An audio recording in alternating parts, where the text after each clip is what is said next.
Mr. Nixon will deliver an address entitled Gorbachev, America, and the Future, a unique look at foreign policy between the United States and the Soviet Union, Sunday, April 17th at 11 a.m. Eastern Time, 8 a.m. Pacific, on C-SPAN.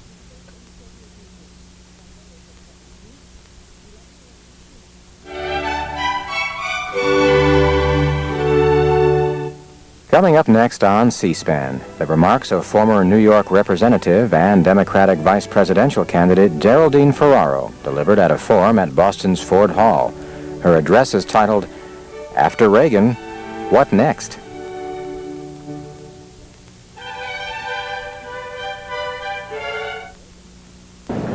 Good evening.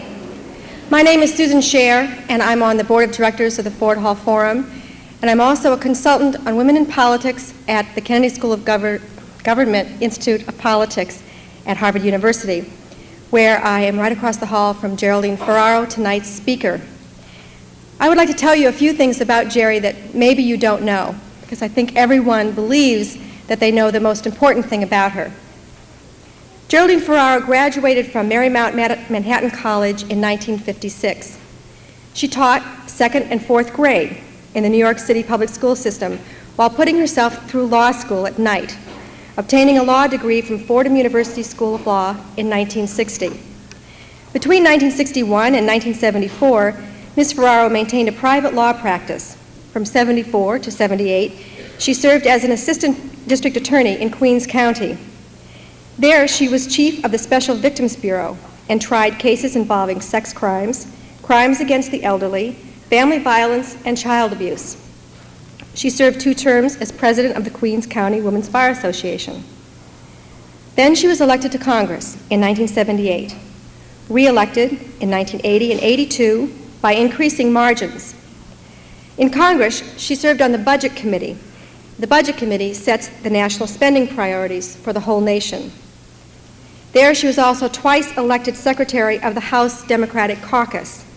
And in that capacity, she was a member of the very powerful Democratic Steering and Policy Committee, which assigns members to committees and helps establish the Democratic legislative priorities for all of Congress. As a member of the Executive Board of the Congressional Caucus for Women's Issues in the House of Representatives, Jerry spearheaded efforts to achieve passage of the Women's Economic Equity Act and the Equal Rights Amendment. She authored sections of the Equity Act dealing with private pension reform, now law. In January of 1984, Ms. Ferraro was named chair of the Democratic Platform Committee for its National Party convention later that year. But then, lightning struck, and the course of history was changed. Now, many women before have carried the banner, running for the Senate, Congress, or for governor. Shirley Chisholm making her bid for the presidency in 1972. And thousands have made perilous stands for that choose me run for elective office. But in 1984, the Democratic Party, the once all-white male club, chose one of ours, Geraldine Ferraro. I sat by my TV alone, yet sharing the electrifying moment with millions of women and men nationwide who rose to their feet and thunderously applauded a woman, applauded that unique moment in history. And we went on to cheer as Jerry Ferraro stood the scrutiny, the test of a sitting vice president trying to teach this candidate, this knowledgeable candidate, on a nationwide televised debate. She wore her glasses. She fended off the attack, and she didn't have to say she kicked some butt.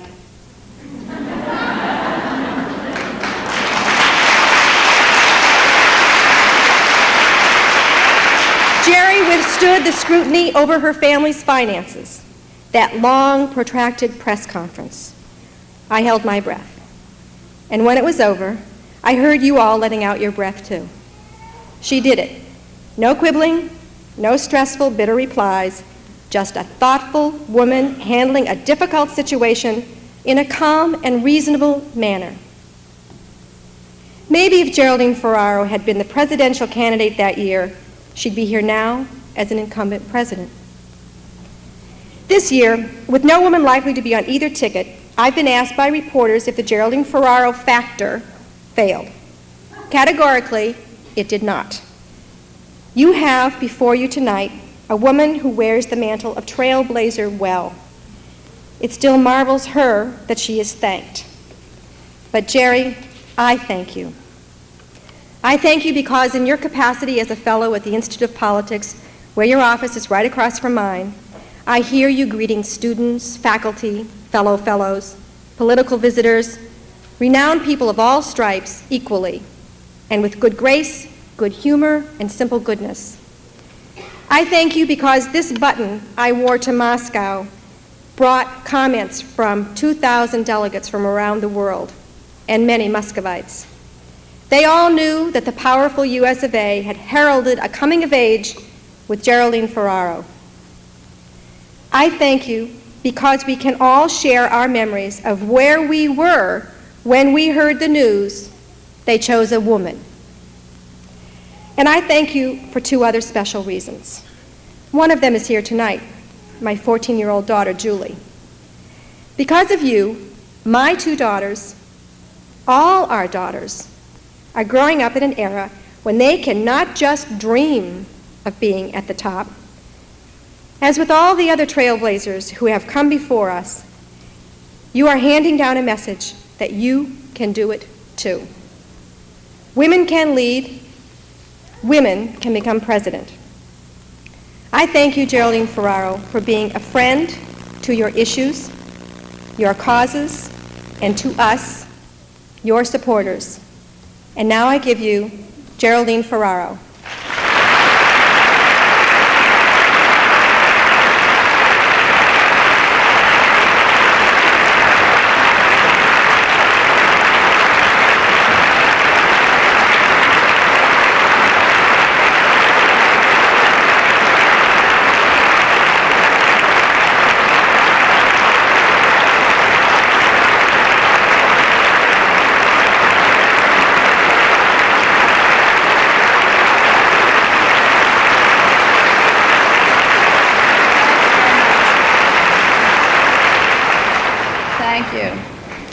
Thank you for the absolutely lovely, warm, and generous introduction, Susan.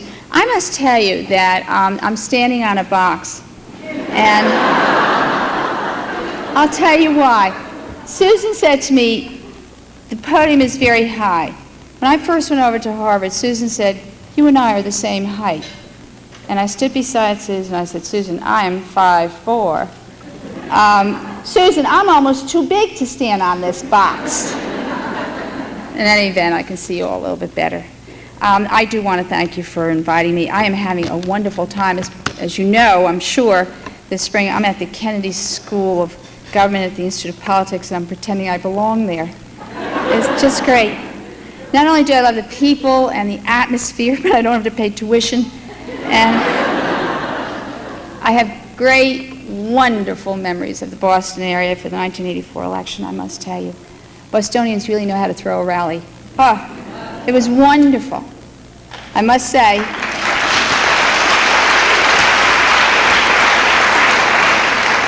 I'm a little more relaxed this time and much more able to share in the spirit and traditions that make this region so very, very special. Chief among these are enduring civic mindedness, a sense of shared responsibility for full and open discourse. So I'm particularly glad to be here tonight as a guest of the Ford Forum. This was founded, as you know, in 1908, this organization, which has done so much to promote informed debate for many years. It is as young as tomorrow's news and as old as Ronald Reagan.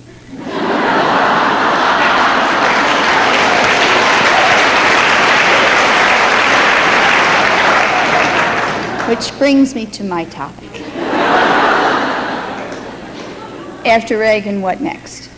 Now, what I'm going to do is I'm going to give you about 30 minutes of prepared brilliance, and then I'm going to take questions, and what you will do is you will shout them at me. I will repeat them and clean them up a little bit, and then we'll be able to have a little fun together. Just so long as I'm out of here by 5 after 9 so I can make a shuttle, okay? after Reagan. That's such a nice ring to it, doesn't it?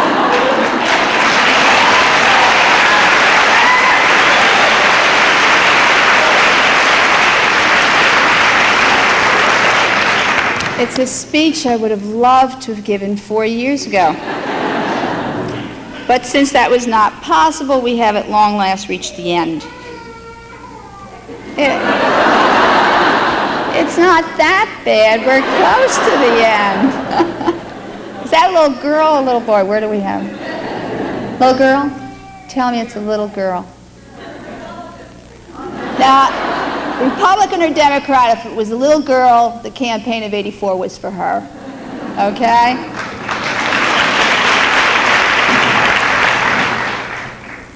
We have at long last reached the end, and it is now time to assess the damage and move on. As I glance around Faneuil Hall tonight, I cannot help but think of history, of all the issues that have been debated back and forth within these walls.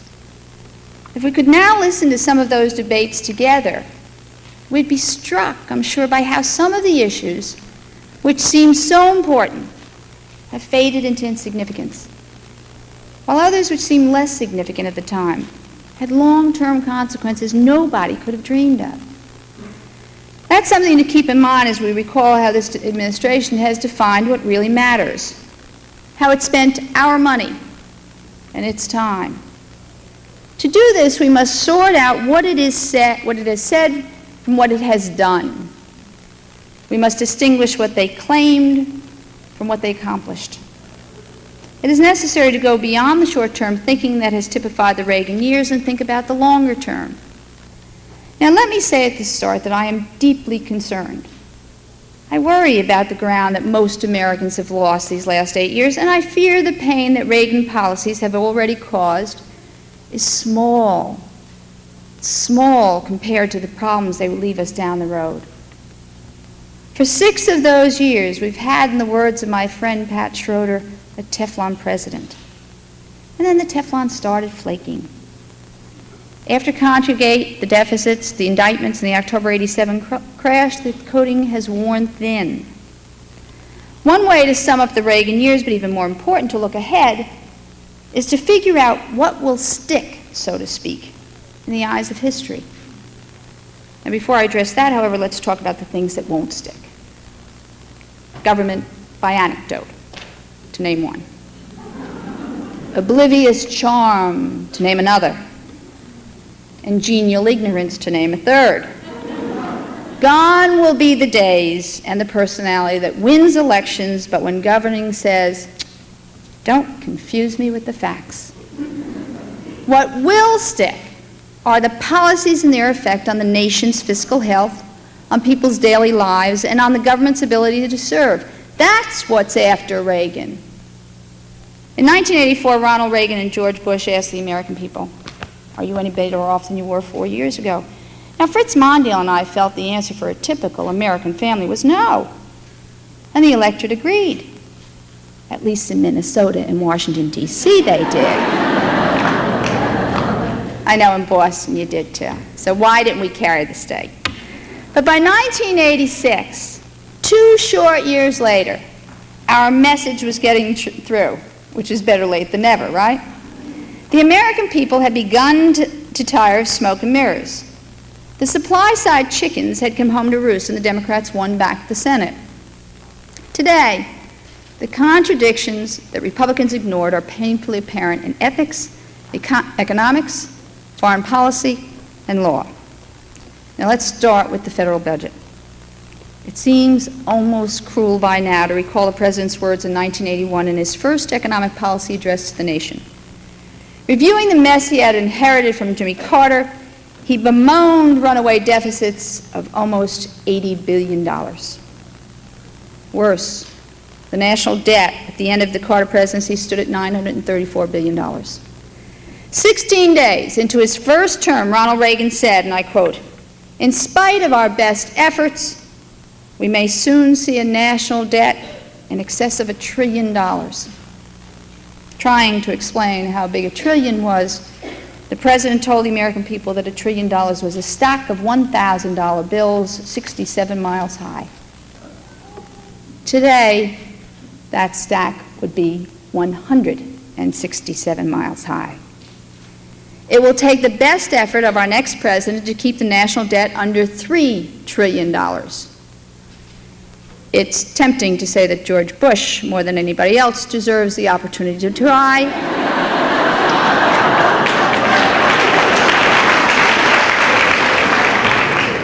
But I won't say that. I can't say that because this nation can't take another 4 years of Reagan's policies. What actually happened over the last 8 years has been the big lie. The President and the Republicans in 1981, a majority in the Senate, and a working majority in the House, along with 40 conservative Democrats from the South, did not cut government spending. Instead, they transferred it from social programs to servicing the debt. And they even added to it by fattening the Pentagon. Alan Schick, who is a professor at the University of Maryland, says that if anyone had told him in 1979 that the defense budget, when the defense budget was $120 billion, that by 1985 it would be $290 billion, he would have asked who we had gone to war against. And Grenada would not have been an acceptable answer. Now, everyone agrees that to solve the budget crisis and the $187 billion deficit in trade, we must make America competitive again. And this in part means education. Investing in education does not produce a yield right away, but it will in the future. We must support our young people with good schools, student loans, and teachers who are paid what they deserve. This administration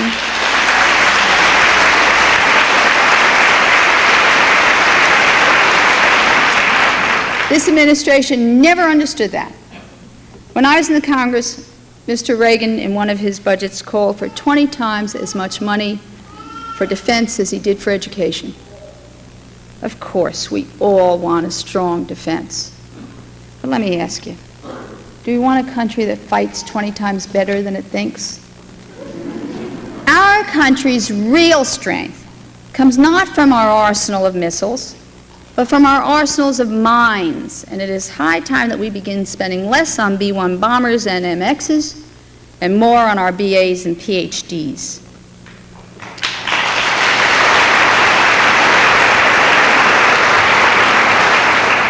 And it's not only in education that this administration has been short-sighted. In my state, New York, a bridge collapsed a few years ago near Albany. Another fell on Route 95 between New York and Boston. This past week, the Williamsburg Bridge, which leads into Manhattan, which my husband takes every morning to work, has been closed off because chunks of it are falling off. Throughout our country, highways and bridges are in disrepair. It almost makes you want to take the Eastern Shuttle.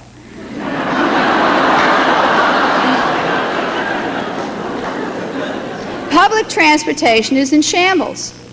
Daycare is almost non-existent. Medical costs are out of control. Affording housing has plummeted. You know what the situation is in Boston? Just across the river in Charlestown, 60 units of moderate housing recently became available, and 1,400 applicants were turned away. These are not fringe issues. These are not special interests. We're talking infrastructure, reinvestment, fundamental needs of ordinary people. We're talking jobs. Yet for 8 years, this administration has dismissed responsible proposals to address these needs as wasteful spending. Again, I turn to the Pentagon. The projected cost of the stealth bomber is $100 billion. Give me a B-1, or give me a stealth, but I don't need both. And just think about what that $100 billion would do. How many factories could it rebuild? How many of the homeless would it provide for? How much of the deficit could it address? Kind of makes you wonder what stealth means, doesn't it? Senator Moynihan of New York has summed up the past 8 years by saying, we borrowed $1 trillion from foreigners and we threw a national party. Actually, we borrowed $1.5 trillion. But the party mentality has extended beyond our running up the tab on our national MasterCard. You knew I was not going to plug American Express since Tip got to do that commercial and not me. That mentality is extended beyond the National MasterCard in our relations with the rest of the world and our treatment of the earth itself. We have slid in the 1980s toward a kind of bravado, reminiscent of a former college jock out on a weekend binge who is determined to show the regulars that he is as tough as ever. In 1980, shortly after the election, David Broder wrote that history would make a much kinder judgment of Jimmy Carter than the electorate had just rendered, specifically on defense of human rights and the environment. Since that time, both issues have been placed on the back burner. In a blend of ignorance and arrogance, this administration has ignored all evidence that the Earth's resources must be husbanded. The specters of gas lines and rationing are not forgotten. Yet our country has no energy policy beyond laissez-faire. The effects of acid rain don't need to be studied further. Thousands of lakes are dying, especially here in New England. Yet we have no comprehensive plan to prevent further damage to human health and to our lakes and streams. The depletion of the ozone layer demands concerted international action, not casual talk about sunglasses and umbrellas. In strictly human terms, the changing environment compels us to act. Drought and famine in Africa cry out for long-term solutions. Overpopulation threatens to make starvation a recurring nightmare on a global scale. The trickle-down approach hasn't solved these problems, and it won't. There's far too little trickle, much too much down. Supply-side answers to poverty in the third world don't work any better than supply-side answers to the budget deficit back home. To show the developing world and to remind ourselves what makes us different from other superpowers, we must exercise not only might, but a love of right. We have a history of doing that as long as we look back on the compassion that this nation showed for others through the Marshall Plan and the Peace Corps. In foreign affairs, this administration has preferred to scheme and threaten rather than to be a model and inspire. George Bush praised Marcos for his dedication to democracy. And then he had the nerve to question my knowledge of foreign policy.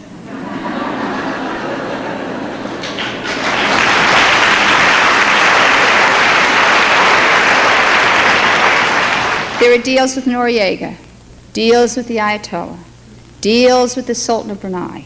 There's a foreign policy that could have been invented in Las Vegas and had about the same odds of winning. Now, what for? To prevent the peace in Central America that most of our people wanted. To sustain a war that Congress and two-thirds of the American people consistently opposed.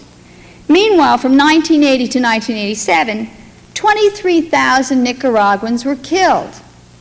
Now, let's put that in terms of the United States and our population and what it would mean and equal to us. It would equal 1.5 million people, more than we lost in World War I, in World War II, in Korea and Vietnam combined. The struggle could have ended years ago. But Ronald Reagan, Ollie North, the Iranians, and George Bush kept it going. They sacrificed our claims to moral leadership around the world, and they broke international law. Now, one mark of an administration's lasting impact is the quality of the people it brings to government. Ed Meese, that paragon of justice, has advised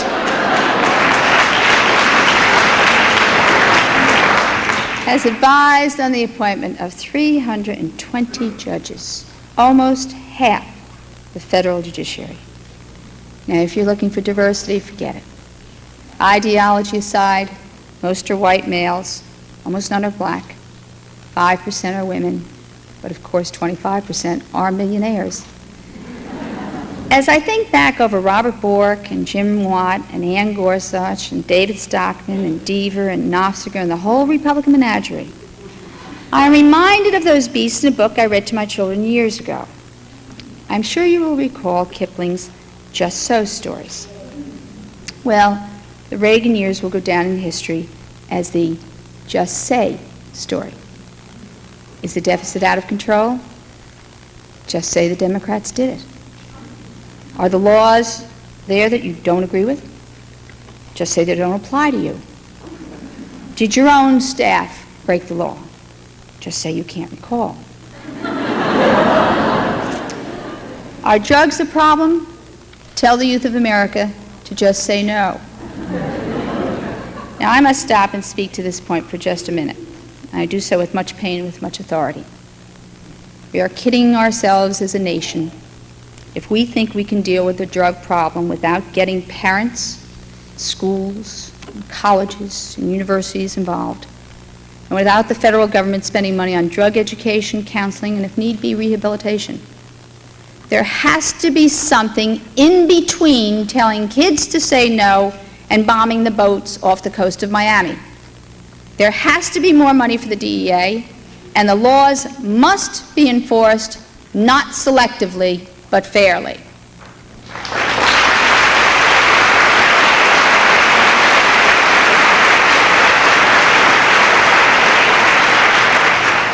Are there over 1 million homeless people?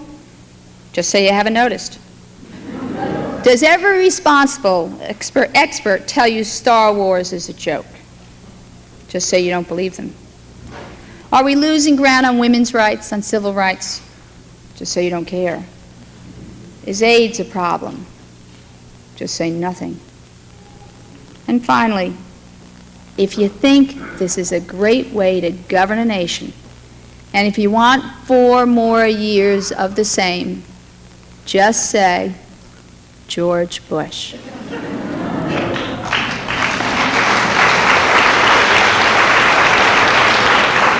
Now, only in the Republican Party could you have a nomination all wrapped up 8 months in advance and still have no specific statements from the nominee on what he'd do as president and what he stands for.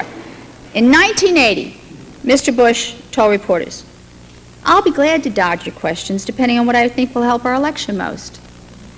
In 1984, pressed for his views on abortion, he claimed his right as an American to remain silent.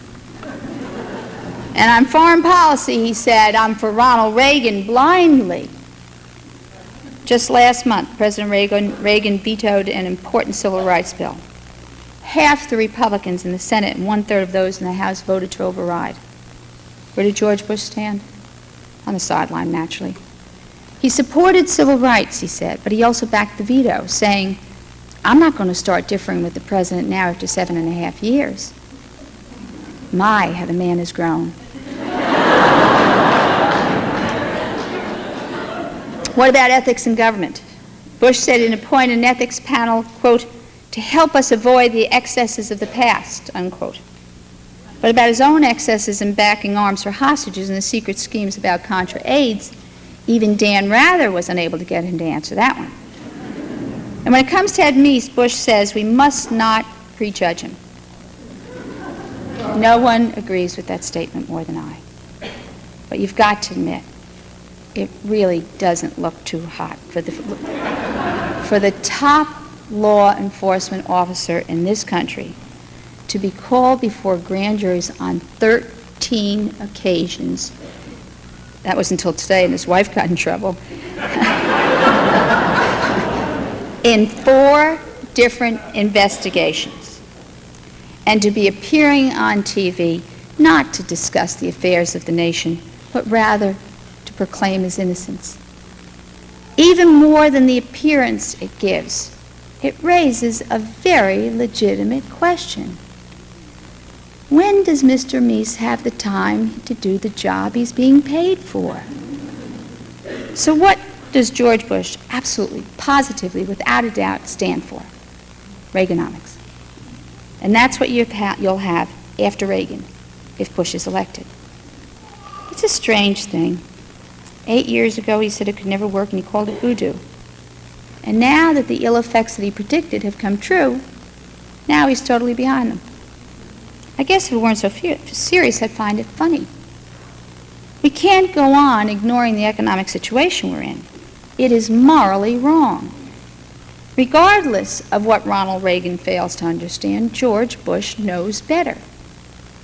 Obviously, he's going to be the Republican nominee. And obviously got there riding on the president's coattails. I just hope he doesn't read the Wall Street Journal or watch NBC.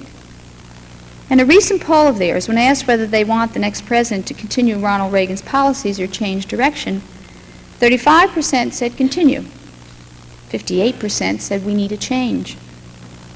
Poor George. I think the Democratic nominee is going to kick a little, well, whatever, come November.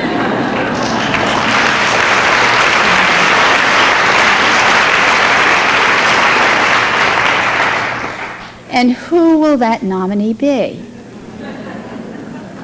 It's been an interesting Democratic race so far. While I'm not about to endorse any one of the candidates, we New Yorkers are like that.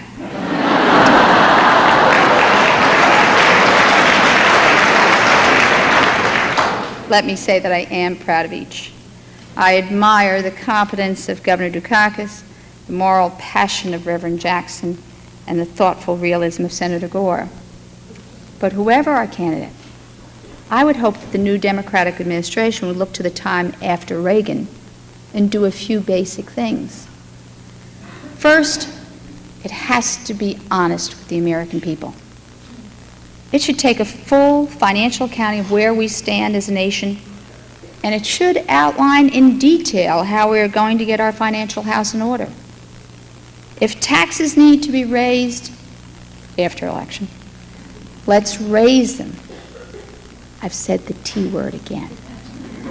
But let's do it moderately and immediately as opposed to drastically and as a last resort. The American people understand the dangers of the deficit. They understand that throwing away $140 billion a year to service the debt is crazy. And they understand the need to set priorities. We can't afford to pay off everything today, and we will necessarily have new expenses tomorrow. But what we can do is collectively agree to bring some control to our income and expenses in the years ahead. An administration which offers a responsible but responsive approach to the federal budget will win the respect and cooperation of the American taxpayer. Second, on the foreign affairs front, we must continue to show our resolve to stand up to our adversaries around the world, but we must also demonstrate our willingness to sit down with them at the negotiation table. In articulating America's foreign policy, we must hold fast to the belief that freedom and human rights are the cornerstones from which our foreign policy initiatives are built. And that tenet must be as consistently applied to El Salvador as to Nicaragua, to Israel as to Iraq. Third, whoever wins the White House needs to surround himself with all the diversity and talent that this country has to offer. The most closely the makeup of our federal leaders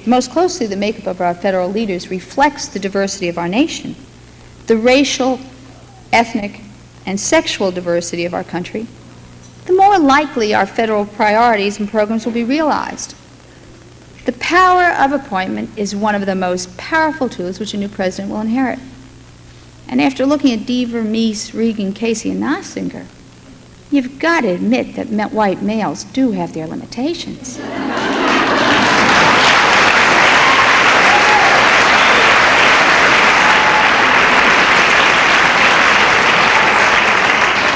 One final comment before I take questions. Presidential politics is not for the faint-hearted. The Republicans have their nominee. I want a nominee before we go to convention. I await the thunder of a candidate saying, enough of the generalities, enough of the stroking, here's what I stand for in specific terms. I want a nominee who says something has to be done about jobs, and this is what I intend to do. Something has to be done for the poor and the homeless, and this is what I intend to do. Something has to be done about the budget deficit and the trade deficit, and this is what I want to do because I don't want my children and my grandchildren to pay for it. I want to hear someone shout, I'm a Democrat who believes in the principles of my party and my country, and I want to lead us into the next century. In 1982, about 100 of us, known as the Hunt Commission, created a very special group of delegates, which we very cleverly called superdelegates. We did it because we wanted the professional politicians to have a say in the platform, a say in the rules of the party, and a say in the candidate. We did it because no one knows his or her congressional district better than the member of Congress who represents it. No one knows how to count votes better than someone who's done it for themselves as a governor or a senator. No one is more concerned about presidential coattails than someone who might be hurt by them. Come June 7th, after New Jersey and California, one of our candidates will have a plurality. Michael Dukakis will have a block in hand. Jesse Jackson will have a block in hand. Labor will have a block in hand. And the superdelegates will have the balance in hand. What I hope they all have in mind, however, is the future of this country. After Reagan, what next? Trust me, leave it to the Democrats. Thank you.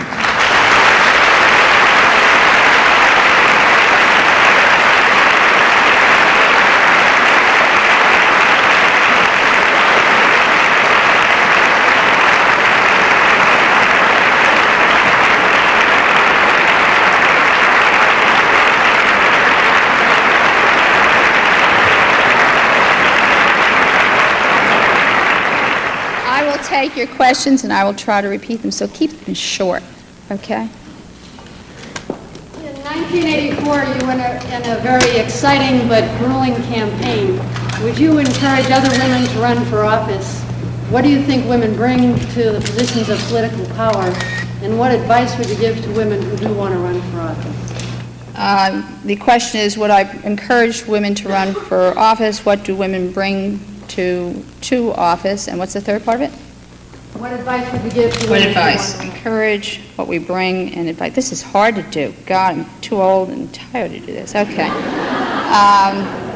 First of all, of course I would encourage women to run for office. I wouldn't suggest that you go out and run for president as the first one, but I would suggest that you run for office, because I think part of our problem is this year, people keep saying to me, why isn't there a woman?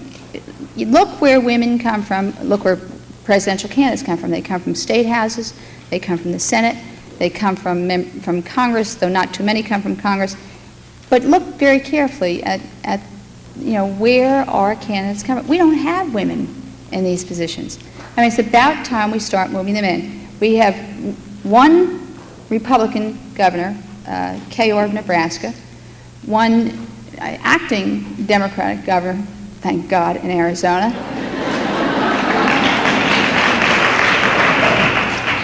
We'll take them any way we can get them.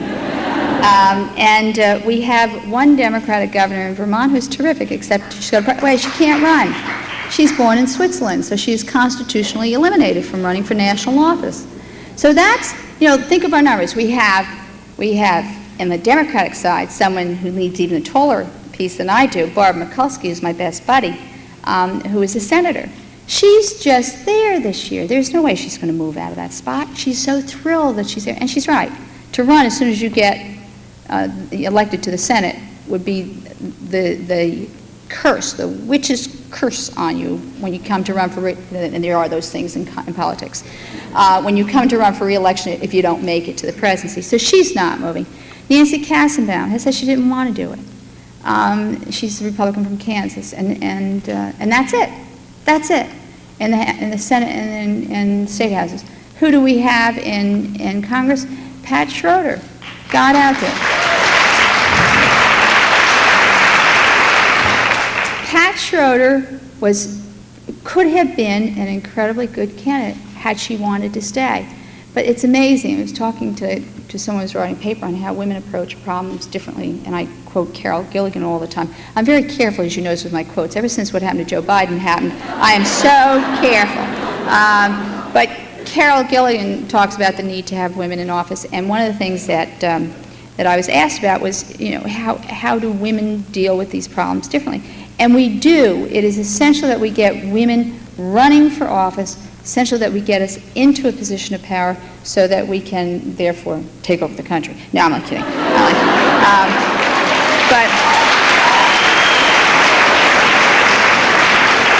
So I encourage women, again, as I said, don't start running for it. Do start on state legislative level. Go go up and become governor, start in Congress like I did, go up into the Senate and then do it all. But Pat Schroeder would have been an incredible candidate. She felt, which is very unusual, she felt she could not run for the Senate and fulfill her constituency requirements and her dedication to people who put her in and still do the job of campaigning. Quite different from the way Dick Gebhardt handled it, quite different from the way Jack Kemp handled it. It was really a woman saying, I can't do both, and I admit it, and I'm not going to let the people down who first gave me the opportunity. What advice? I think that's the advice. Go out and do it. You don't become elected to office by sitting back and thinking about it. It's not the way it's done. You got to run. There is a movie that was out several years ago called Chariots of Fire, and in it, the male he's a runner, and he's talking about participating in the Olympics, and he turns around to his wife and he says to her, whining, if I run, I can't win. And she says, if I don't, well, first of all, I get straight. What did he said? He said, if I don't, he said, I can't run. And she said, if you don't run, you can't win. And he says, well, what happens if I lose? And she says, if you lose, you get up and run again. And that's what we have to tell women. If you don't run, you can't win. But if you run and you lose, run again. Now let me just tell you, that was not an announcement, okay? All right. Question. I can't see anything back there, if there are any hands up. I thought I put you all to sleep. Good. Go ahead. There have been some forums on women's issues or family issues to which presidential candidates have been invited, and it always seems that they come and they say the right things, sort of pat us on the head, but these issues really don't make it into the general arena.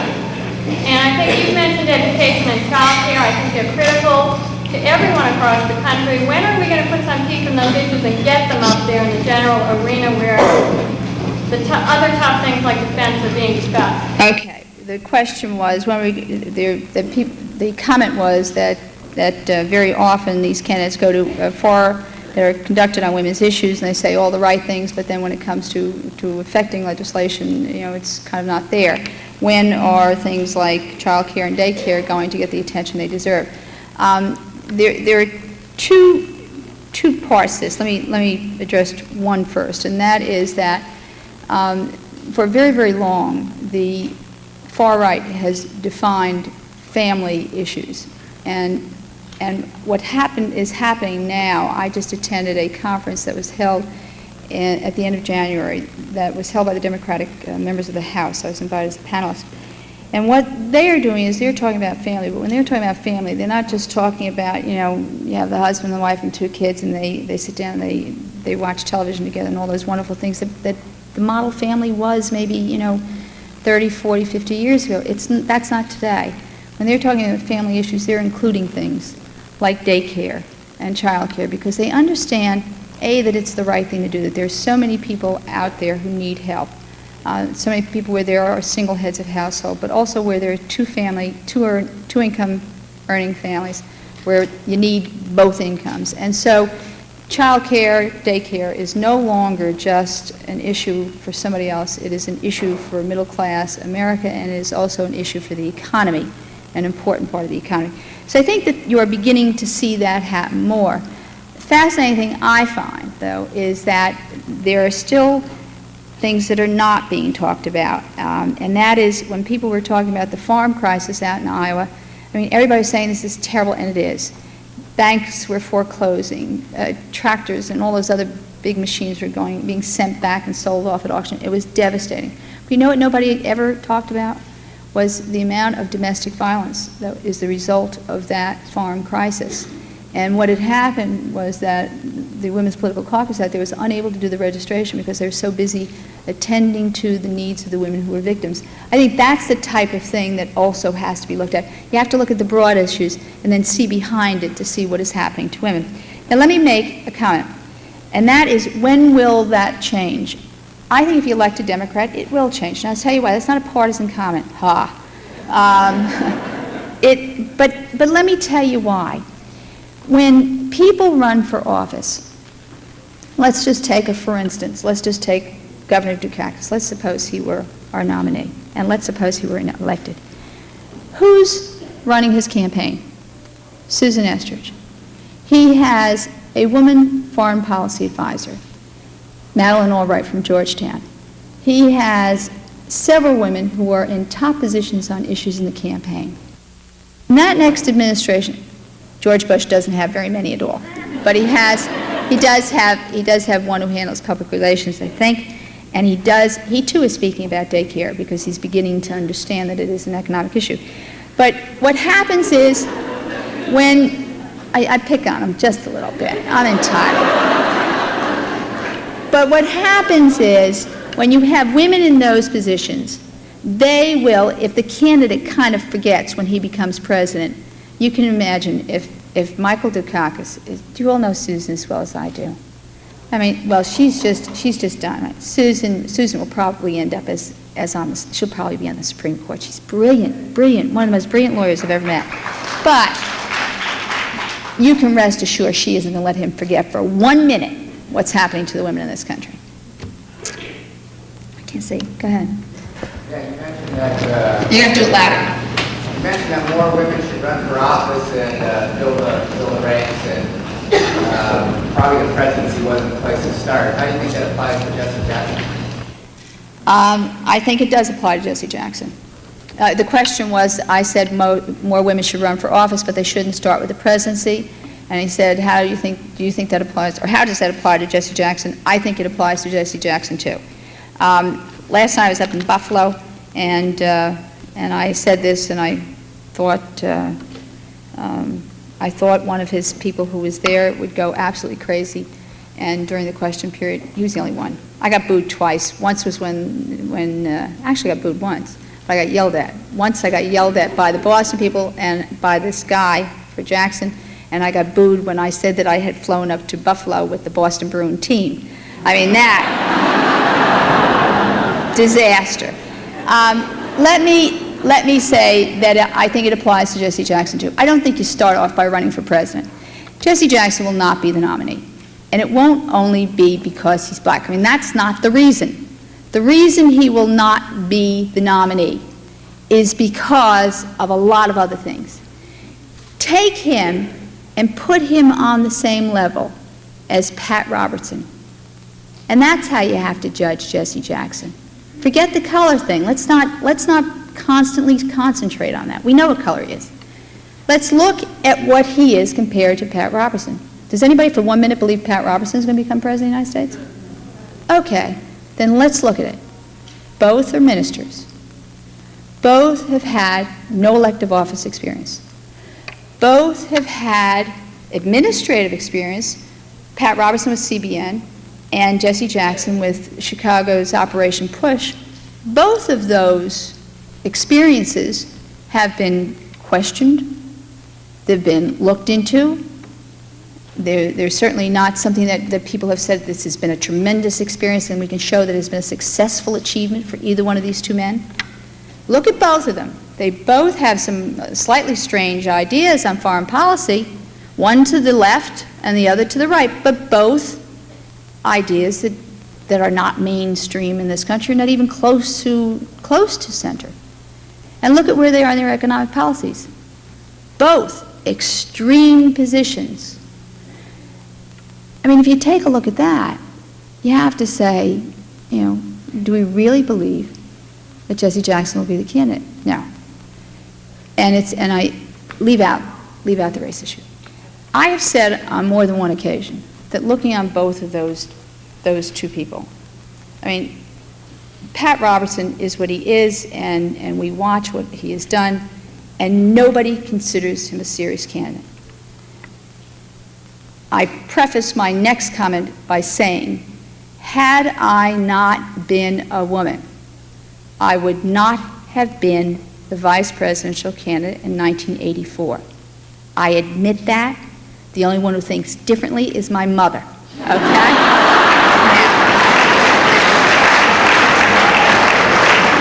But I preface my next remark with that statement because I'm realistic and I think we have to look honestly at this thing. If Jesse Jackson were not black, he would not be in the position that he is as a candidate. And I think that that's what we have to look at. Now, I have wonderful thoughts for Jesse Jackson after this is all over, which he has not called me up and asked me for my suggestions. But I really think that he should, I mean, he's 46 years old. He's a young man. The older I get, the younger that becomes. But, you know, if he went down, say, to South Carolina when this is all over, I mean, I think for one thing, if he got a terrific spot like drug czar, you know, he loves to travel, he loves to go to foreign countries, it would put him in a spotlight, it'd be fabulous, and he'd do something worthwhile, because he really does care about what's happening to drugs in this country. He's the one who's speaking about the issues that we have to address. But if he went and did something about that and did it well, and then came back and ran for Strom Thurmond's seat if he ever stops having kids and decides to give it up, I mean, the man is eventually going to decide to stay home or do something, but he could run for the Senate in South Carolina. Then you go and you run for president, just like we expect a woman to do it. If we say that a woman has to have the Senate behind her or a state house behind her, then why not say the same thing about someone like Jesse Jackson? I in no way put down his candidacy, no more than I will allow anybody to put down mine. I think it is fabulous for this country that we are so used to now seeing people out in the stump who are black or white or whatever, Greek ethnic, which I think is terrific, and Italian American was on there, we forget. I mean, everybody talks about the gender, but, you know, first Italian American out there, that's important for this country. And so I in no way put down his candidacy. I think it's marvelous. But I think the same rules apply to Jesse Jackson as apply to women.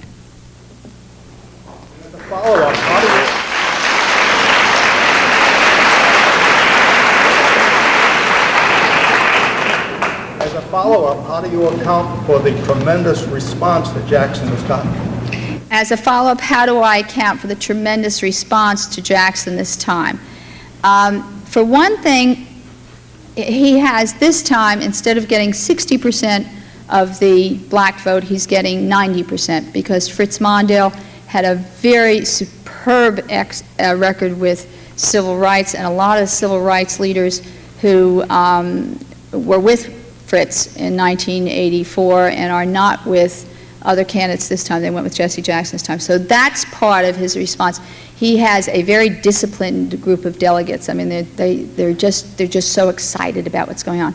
The second thing I think there is a bit of response to, which I was absolutely staggered. I was giving a speech in Fall River, Massachusetts, and a young woman got up and she said to me, I am voting for Jesse Jackson. She said, I am she used the word radical.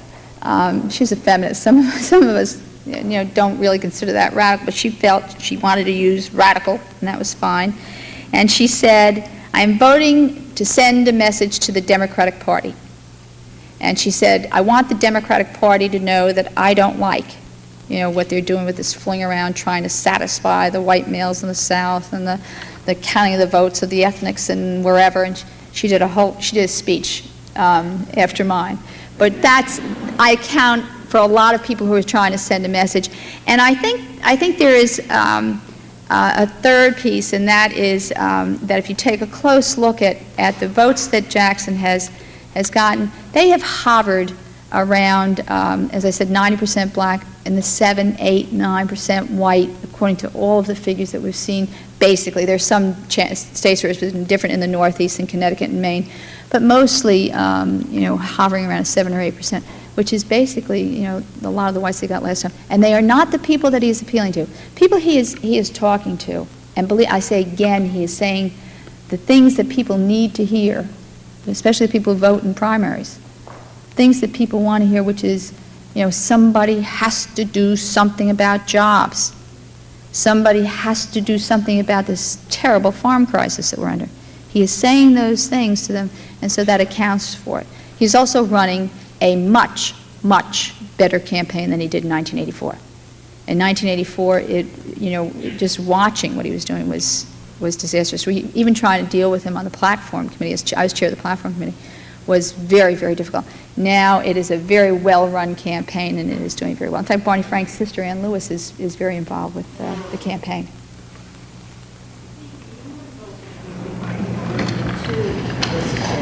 You say the union vote is behind Jesse Jackson?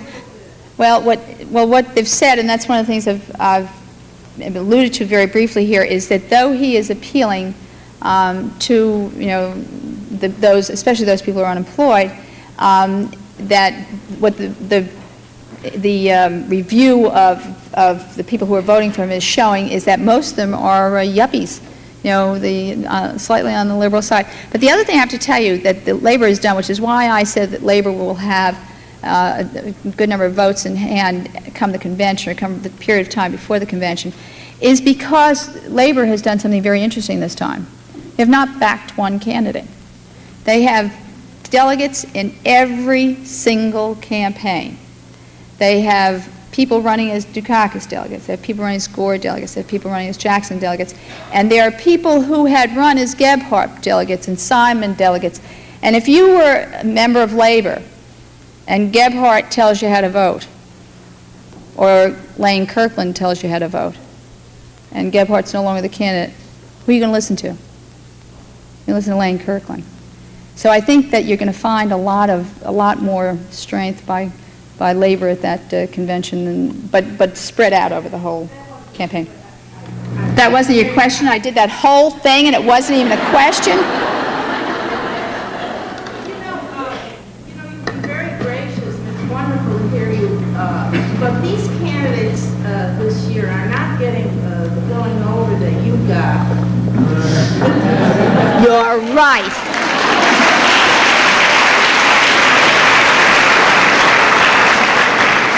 See, well, maybe I should repeat it for the radio and television. The difference, this very nice lady said the candidates are not getting the going over that I got. You're right. But remember, too, there's a reason for that. Everybody knows. I mean, Governor Dukakis, this is not his first time out. He has had a long history in public office. I mean, he was governor 3 terms, right? A little interruption in between, but he was governor for 3 terms. No, this is his 3rd, technically. 1, 2, and a rerun. So it's 3 terms. This is his 3rd term. Am I right? All you people live in Massachusetts? Okay. All right. So he is well known. And he's a white male. I say that for a reason. Jesse Jackson, I don't think he's gotten a going over, but the reason is different for him. The reason is because people are afraid to say anything. Last night was the first time I made the comment that I made tonight. And when I got finished saying this, I got attacked. It's very, very easy to get up and not say anything. But that's not honest. And it's the candidates, you can't blame them because nobody wants to lose votes by opening their mouths. But people should blame the media for that because to me, they're being racist in the way they were treating him. They should start treating him like a candidate, and they'll stop being racist if they do. Now,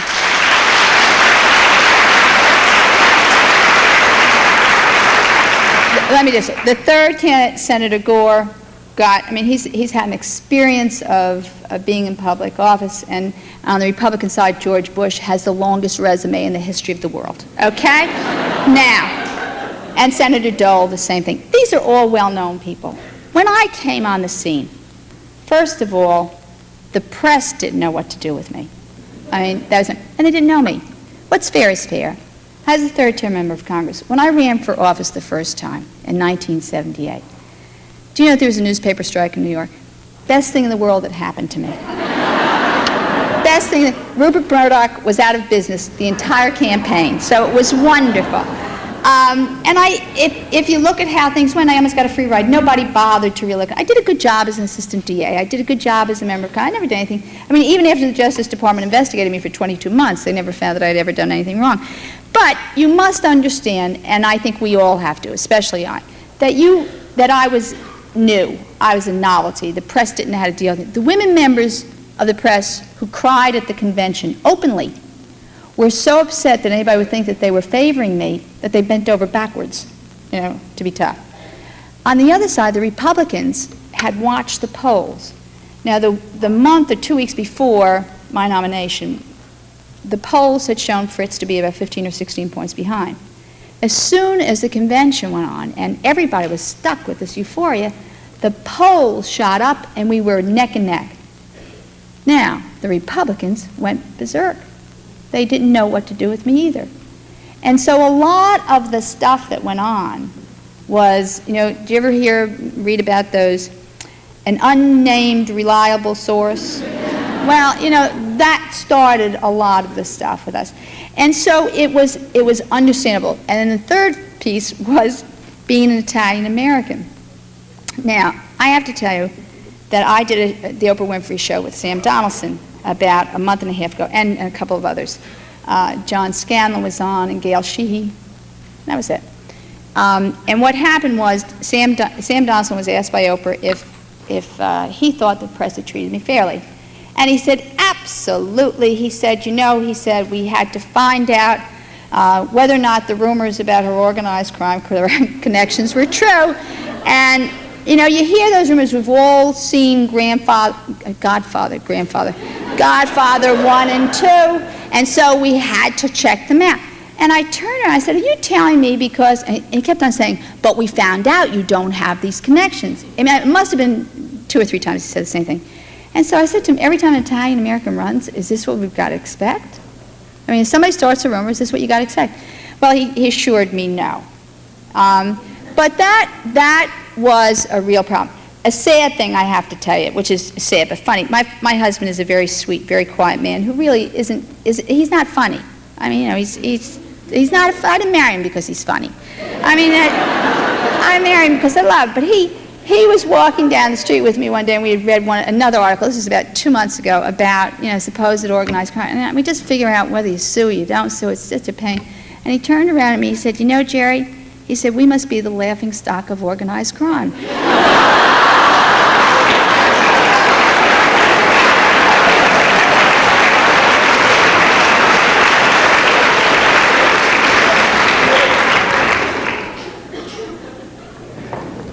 I recently attended a rally in Boston that Ellie Smeal spoke at. And one of her comments about the Democratic Party now is that she saw the Democratic Party as trying to mainstream the party platform, trying to get or push aside issues such as AIDS, apartheid, reproductive rights, issues that they saw as fringe rights in order to attract more people and beat the Republicans in November. Would you comment on that? And if that is... Well, let me repeat your question first. Ellie Smeal was at a rally and she said the Democratic Party is now, I don't take shorthand, is now trying to move to the center on its party platform. It looks at issues like AIDS and apartheid and reproductive rights as fringe issues, and the purpose is to win in November. Okay. Let me first of all tell you that the Democratic platform that I wrote with the superb aid of Susan Estridge and a few others in 1984 was very specific in dealing with the issue of apartheid, the issue of AIDS, the issue of reproductive rights. I mean, so each of those were covered in the platform. I have no idea of what the platform this year is going to look like. I have participated in a panel. I was asked to address the ADA on it, and someone from the Democratic Committee addressed them. I also had Mary Rose Okar, who's a member of Congress from Ohio and is co-chair of the Platform Committee, up to talk to my class on what the plans are. I don't think anybody's quite sure. I have a call that was put into me from Governor Blanchard, and we didn't hook up. We're going to talk about platform. I don't know what the platform is going to be, but the platform itself does not worry me, because the only, in both at the University of Buffalo yesterday and in the class, I asked how many people had read the platform. Let me try it here. How many people here were voting age in '84? Oh, this is a great audience. Hey, they're all my age. Okay, not all my age. How many people voted? Keep your hands up. You're very lazy. How many people voted? Okay. Now, keep your hands up. How many people read a platform, not both, but one, the whole platform? Okay. Now I got one. How many people read both platforms? You probably did it for school or something. Okay. Do you see we fight over platforms? The platforms aren't the issue. I mean, it was important for us. I just read the Republican platform because I had to read it for the class that I taught. They wrote it between I have to interrupt myself before I answer your question. They wrote it between our nomination and their convention. Every time the one time they referred to me was when they referred to the fact that Mondale Ferraro were going to raise taxes. Every time they wanted to beat up on Fritz about something that had gone in the Carter administration, and we took the responsibility for the Carter administration, they referred to Carter, Mondale. They were very clever. But one of the things, I wasn't a great legislator. I was good, but not great. Oh, maybe I was. But one of the things, how come that, you could tell how old that clock is. Look, it's so fun. Look at that. I keep looking at the wrong one. But in any event, what happened was where'd I go? I stopped myself in the middle of this dumb thing with the clock. It interrupted me. I know the platform. In any event, we wrote this platform, and the platform was very, very good, but nobody reads this thing. And when you have to figure out whether or not you want to, if you're going to fight over the platform that nobody's going to read, it's going to be a problem for our party. Now, the party tried moving to the right. They tried the Super Tuesday stuff. The winner were two liberals. So it doesn't work. That's one of the reasons you heard me say I want a candidate who speaks out. I want somebody who says we believe in the party and the principles that we stand for. I really want that. But I think what's happening is we are, as a party, desperate to win. And it's not going to be easy. Let me just give you some numbers. And this addresses the fact that you're not seeing people move and articulate the issues more that some of us would like to hear articulated. You need 270 electoral votes to win. You remember that number. If you take a look at states that in the last 20 years have gone Republican 4 out of 5 times, you have 5 out of 5 times, you have 220 votes. If you take states that have gone Republican 4 out of 5 times, you have 370 votes. Get you nervous? So we've got to start really thinking about what we honestly can do and where we get votes. I'm not saying you give up your principles and things like AIDS and apartheid. That's democratic policy. That's not where they're going. When you think people are going too far to the left, it's because people start talking about huge job programs and huge. We've got to think, but we've got to be able to pay for it over a period of time. And that's why I say we've got to start thinking long term, not try to do it all at once. Because if you try and do it all at once, it's not going to work, not with deficits the way we have them now. Now, the other thing I'd like to point out to you, which is kind of devastating, is that when elections are held, they are held obviously every 4 years, and they are determined on several issues. One is the prosperity that the country is enjoying, and the other is whether or not we're at peace. Now, there's also another little thing that happens when you have an administration move. You have a question of whether or not the American public is ready for a change or they're ready for continuity. Now, if they want continuity, they'll vote for George Bush. He's already told them you're going to get more of the same. After Reagan, more of the same, continuity, George Bush. If they want to change, they're going to have to vote for the Democrat. And give that Democrat time. That's what you got to do. It's not going to be immediate. They're going to address the immediate problem first, but they're going to address some of the other stuff that we want done in the future. But if they're looking for change, it's going to be a Democrat. Do you remember the misery index? Do you remember when Carter coined that phrase? It's made up of a combination of unemployment and inflation. When the misery index is at 10 or above, people look for change. If the misery index is 10 or below, people look for continuity. Into the whole picture is placed the popularity of the president. If his popularity is over 50%, they look for continuity. If it's under 50%, they look for change. Unemployment nationally is around 5.5%. Inflation is about 4.5%. Total? God, there isn't anybody here who can add? 10. Okay. Do you know what the president's popularity has been over the past 6 months to a year? It hovers after Iran, Contra, after everything they still think that man's between 46 and 54%.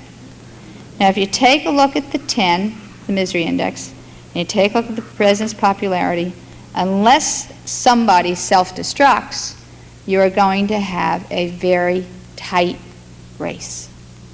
And I think, to be quite frank, getting back to your question, that that's what everybody has on their minds. I think they're desperate to win. I'm desperate to win. Go ahead, do you want to follow up? Say that perhaps that's why a candidate like Jesse Jackson is really catching on with the American public, because he is willing to take stands that are not the mainstream. He is willing to take stands that some candidates consider fringe issues, but some of the issues that I mentioned are issues that are not fringe issues for women. They're the main issues for women. I don't think any of your Democratic candidates are opposed to reproductive rights. They're all anti-apartheid. And I do know that there was a question on foster care in this state, but on AIDS, they've all been opposed. They're all talking about funding it properly. Not enough. Nobody's talking enough. I mean, this should have been started. When the first time it started out, when the disease first started. Sad thing about it is that the time it will become something that everybody talks about in bigger dollars is unfortunately when more of the heterosexual population gets hit. But all the Democrats are talking to those issues. The problem is that it is easy to do rally speeches. It is easy to promise a lot. I mean, we all do that. But we all have to pay the bills. You recall what Ronald Reagan promised in 1980. He promised by 1983 he was going to balance the budget. He promised by 1984 he was going to have a $93 billion surplus. He was only $250 billion off. I mean, that's what you have to look at. And I think when you come to look at the candidates, George Bush doesn't talk about AIDS at all. George Bush was pro-choice in 1979. He's definitely pro-life now. And I don't know where he stands in apartheid. This administration has gone for this situation in South Africa and has done nothing for 8 years. Take a look at the bigger pictures. As feminists, who is going to do more for the women of America? And that's what you got to look at. I think it's time. Is that what somebody's telling me? I've got to take a shuttle. Let me just do 5 minutes on, not even 5 minutes. Was that a question over here who said, excuse me? Let me take that one and then I will just say goodbye and all the rest of that. Go ahead. You mentioned that it was dishonest for the media to look at Jesse Jackson and not ask him the same kind of question they're asking all of the other candidates. Let me repeat that part. He said that I said it was racist of the press not to ask Jesse Jackson the same questions they've asked other candidates. A dishonesty for the media as a whole to do that, because it is racist in review, is your point of view. Yeah. Would you be honest, take a step now and be honest in telling us who you're supporting for the... I'd love to, except there's one thing I'm doing, and the question was, would I be honest and say who I'm supporting? What I am doing is I have been asked by the Democratic Party if I will raise money for the Victory Fund. The Victory Fund, for all of you people who want to contribute, is the money that is raised by the Democratic Party and given to the candidate. We are prohibited by law from giving him more than $8 million to use between nomination and election. Now, you can rest assured George Bush will have his $8 million. We have to do it. What has happened is, this is a rather long story, but Connie Calloway is running this Victory Fund, and the reason she's doing it, her husband's running it, but she's running a women's piece of it, and the reason she's doing it is because she's attended a lot of meetings of the DNC, seen, the people in power, and she's seen some women there, except they were not the people in power, they were the spouses of. And she said, if they can raise money and be called trustees, if they can raise $100,000 and be called trustees, then they get some of the power that's in the party.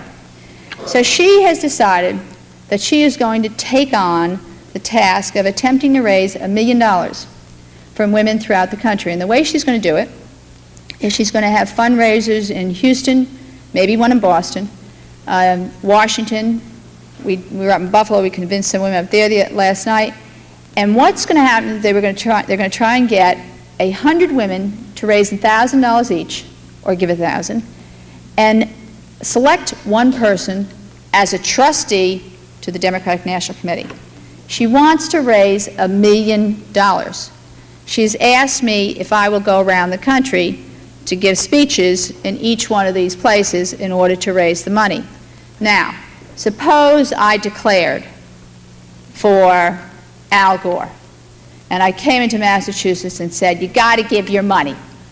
I mean, what would your reaction be? So if I had done the same thing for Michael Dukakis, or I did for Jesse Jackson, I mean, you have to be completely neutral when you're doing fundraising, and so I am doing fundraising. I must tell you, however, that I have voted. I leave for Germany tomorrow night. I file my absentee. I've already voted. Now, you want to know who I voted for? Not telling you, it's a secret ballot.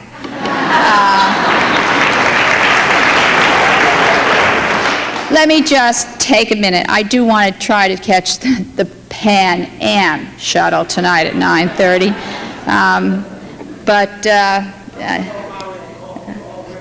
You want to hear the Mario scenario?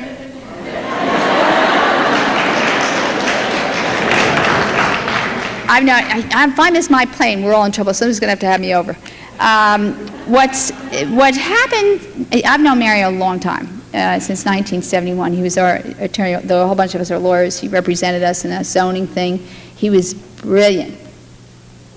We won in the Board of Standards and Appeals. We lost in the Supreme Court. We won in the Appellate Division. We lost in the State Court of Appeals, which means that we were losers. But he was wonderful.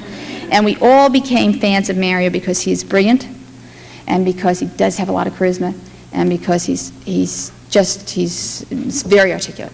Now, Mario did not want to run, and Mario is intellectually honest, among other things. He didn't feel that he could do it. Our state does not have a state legislature like yours. We have a Republican-controlled Senate, and they're tough.